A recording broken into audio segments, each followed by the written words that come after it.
Well, in our top story, millions of Zimbabweans are gearing up for the general elections come Monday, optimistic for a free and fair poll.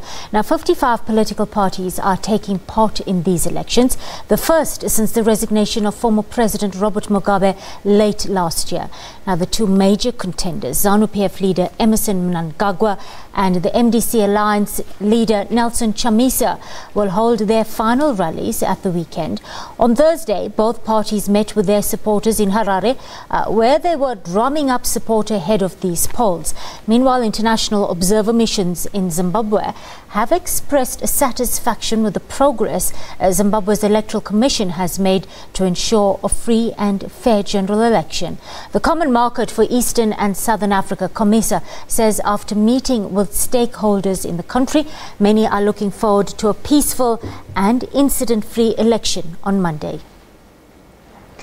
Well, our foreign news editor, Sophie Mokoena, joins us on the line now from Harare, the capital city of Zimbabwe. Good afternoon, Sophie. We are on the cusp of these crucial elections and campaigning set to wrap up tomorrow, I understand, as per the ZEC notice. What's the mood like in the capital city ahead of these polls?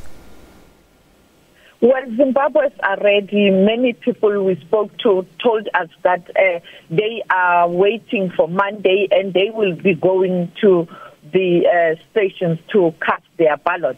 And the leaders, as you indicated, of the main parties, starting with the ZANU-PF this morning, the Vice President, General Chiwenga, took to the streets in an attempt to ensure that his party gets the support, and he was campaigning around Harare. Nelson Chamisa, 80 kilometers out of Harare, where he is also campaigning. But tomorrow, a real big day. In South Africa, we often call those rallies the Siyanqoba rally in terms of the ruling party, and then others calling those final rallies final push.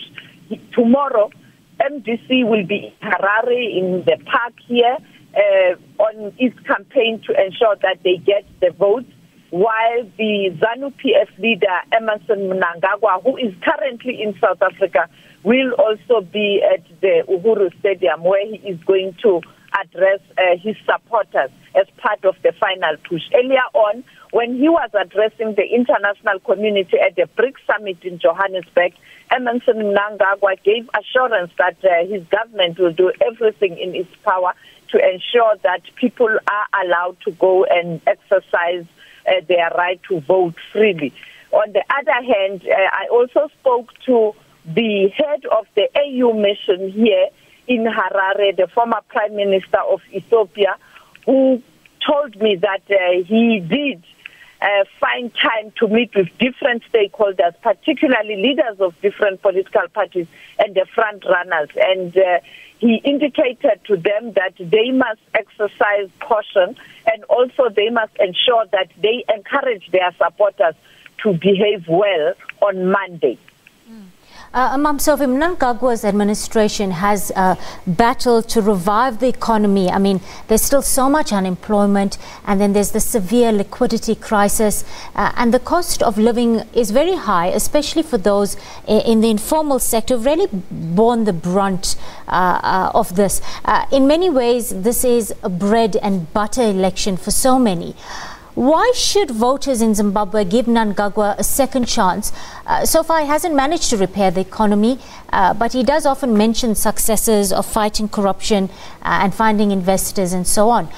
Will it be enough to convince people to vote for him again? We just want to gauge the overall public sentiment toward Mnangagwa at this time. You are aware, Kesh, that before this election, there was a time when Zimbabweans were very despondent because of President Robert Mugabe's administration. And when President Mugabe resigned, and now the former president, there was some sort of a relief, and people were saying, perhaps this is a sign that Zimbabwe will recover. Some are saying they would want to give Emmerson Mnangagwa a chance to try and change the situation, while others are saying they want a different leader who can take the country forward. Therefore, it depends who you speak to. It's a 50-50. It is for that reason many people are saying that it is very difficult to predict now. But some believe that Mnangagwa might be in a position to pull this one if the promises that he continued to make to people and what he has done thus far in trying to attract the investors can work. But the reality is you still have people who are questioning his role when he was part of the old administration, and others saying, in fact, he was one of the most powerful people in that administration. Therefore, whatever happened then, he was part of that. But others are saying, let's give him a chance. News editor there, Sophie Mokoena, coming to us on the line from Harare. Sophie, of course, has a busy weekend ahead of her. We will bring you rolling live coverage in the build-up and on Monday when more than 1 million Zimbabweans head to the polls for the country's general elections. So do stay locked on to the SABC News channel.